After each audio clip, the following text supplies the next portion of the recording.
chicos y chicas, espero que se encuentren súper bien. En el video pasado les estuve comentando varias razones por las cuales los cubanos actualmente han emigrado tanto hacia otros países. Y como era de esperarse, muchos de los comentarios fueron preguntándome qué hacía en Cuba, qué esperaba para irme, que si en otra ocasión había viajado, por qué no me había quedado, que cómo había podido costearme ese viaje si mi salario solo es de $30 y por último, cómo podía dar a luz un bebé en Cuba con la situación actual que existe en el país. Quédate hasta el final del video y ponte cómodo porque se las estaré aclarando toditas. Los que me siguen ya hace un tiempo saben que mi esposo no vive en Cuba, vive en los Estados Unidos. Y muchos me han preguntado por qué no me he ido a vivir con él. A ver, los trámites para irse de manera legal hacia los Estados Unidos lleva bastante tiempo, años. Y a la hora se está haciendo ciudadano americano para que esos trámites sean un poquitico más rápidos, de forma tal que el bebé y yo podamos salir lo más pronto posible de aquí. Y bueno, ¿por qué no te fuiste de manera ilegal como todos esos cubanos que se están yendo actualmente? Se podrán preguntar otro. Y la verdad es que ya tenía mis planes, que de eso lo verán más adelante en el video. Ya después quedé embarazada y desde que comencé el embarazo fue completamente lleno de complicaciones y riesgos, incluso de perder el bebé o que el bebé pudiera venir con problemas. Y fue después de 5 o 6 meses que todas esas complicaciones empezaron a desaparecer poco a poco y gracias a Dios finalmente pude tener un poco de paz y tranquilidad. Pero ya para eso ya no podía viajar porque ya con 6 meses de embarazo era demasiado riesgoso. Y como todos saben, ya sea por mar o cruzando fronteras, la travesía es bastante riesgosa para una persona normal, imagínense para una embarazada. Así que decidí estar en Cuba con el bebé hasta que naciera y después, bueno, ver qué pasaba. Como ya saben, mi esposo no vive en Cuba, él vive y trabaja en los Estados Unidos. Y el salario de él no tiene nada que ver ni con el mío ni con el de ningún cubano. Y gracias a él fue que en esa ocasión tuve la oportunidad de salir de Cuba, ya que tristemente con el salario de un cubano de 20 o 30 dólares es completamente imposible tener la idea de algún día llegar a viajar.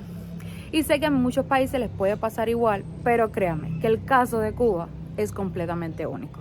Además de que Cuba para nada es un país barato, al menos para los cubanos. Y es que con el dinero que muchos cubanos vienen aquí a Cuba a visitar a su familia, fácilmente podrían conocer más de un país y disfrutar mejor ese tiempo. Déjenme en los comentarios si tengo razón o no. Y es que en Cuba hasta con dinero pasas trabajo. Pero sé que a pesar de todos esos problemas, los cubanos vienen a Cuba a gastar ese ahorro que se pasan trabajando tanto tiempo para poder pasar tiempo con ellos y poderle traer cosas. ¿Por qué no me quedé en alguno de los países de los cuales viajé?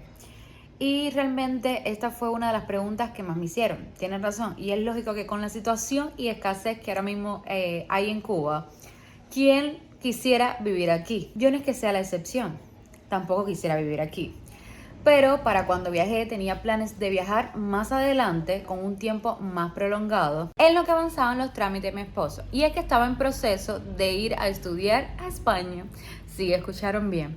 Y bueno, tenía que regresar a Cuba para hacer todos estos trámites que la verdad son bastante tediosos, pero bueno, no los terminé.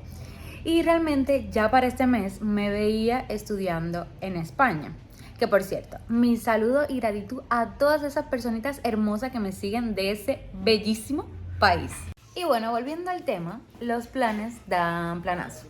Y realmente el tiempo de Dios es perfecto y Él sabe por qué hace las cosas y en el momento que te las pone en el camino.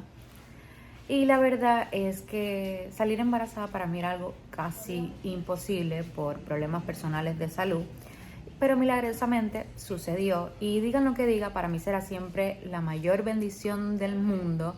Y además de que voy a hacer todo lo posible, no solo yo, también el papá, por darle un mejor futuro al bebé, que espero y con la ayuda de Dios así sea. Y bueno, salí ahora a coger un poquito de aire porque adentro hace un calor insoportable. Y como saben, sin corriente, pero haciendo video. Y la verdad, otra de sus preguntas fue por qué doy a luz a mi bebé en Cuba. Y realmente, ya con todo lo anterior dicho, se responde un poco esa pregunta, pero añadirle de que realmente sé que con la ayuda de Dios todo va a salir bien con mi bebé. Sí es bastante preocupante, no les voy a decir que no, con toda la escasez de medicamentos, con todas las situaciones que hay ahora mismo en Cuba con la situación de la salud. Los hospitales no se encuentran en las mejores condiciones como muchos deben estar acostumbrados a los hospitales de allá, pero realmente sé que yo voy a estar conmigo y además voy a estarle pidiendo mucho para que todo salga bien con el bebé, y además ustedes van a ser los primeros en saber cómo salió todo con el embarazo, que espero y salga bien, pero debo de decirle que sí tengo bastante miedo, pero bueno, pidámosle a Dios. Y bueno, como última pregunta, ¿cuáles son mis planes para cuando nazca el bebé en Cuba? Y la respuesta es facilísima: seguir en Cuba. Nada, mentira. Bueno, sí, es verdad que seguir en Cuba, pero con el objetivo de en futuro poder salir con el bebé. Aunque tuviera la posibilidad de viajar ahora, no puedo, porque tampoco voy a exponer al bebé recién nacido. La salud del bebé está primero, así que, pero tengamos la fe de que en algún momento pronto podré salir de aquí. Eso espero. Y esto es todo por hoy. Espero que les haya gustado el video y hayan entendido un poquito más por qué todavía sigo en Cuba y no me quedé en alguno de esos países, que es bastante entendible que me hayan preguntado, porque es lógico de que si una persona viajó, ¿por qué no se quedó? Y más siendo cubana, pero espero realmente no ser la excepción y tener de nuevo la oportunidad de salir de Cuba. Y por cierto, que espero que en el próximo video ya haya nacido el bebé, porque la verdad no ha querido nacer. Lo entiendo. Sé que él está procesando la situación en la que está pasando Cuba y realmente al parecer no quiere nacer aquí. Realmente lo entiendo. Así que nada, si te gustó el video no olvides suscribirte, activa la campanita de notificaciones, que realmente es totalmente gratis y me ayudas muchísimo. Darle like y dejarme en los comentarios si te imaginabas que iba a estudiar España o algo así, y si te imaginabas por qué aún estoy todavía en Cuba. Así que no olvides seguirme en mis redes sociales, que se las dejo por aquí, y nos vemos en un próximo video. ¡Chao!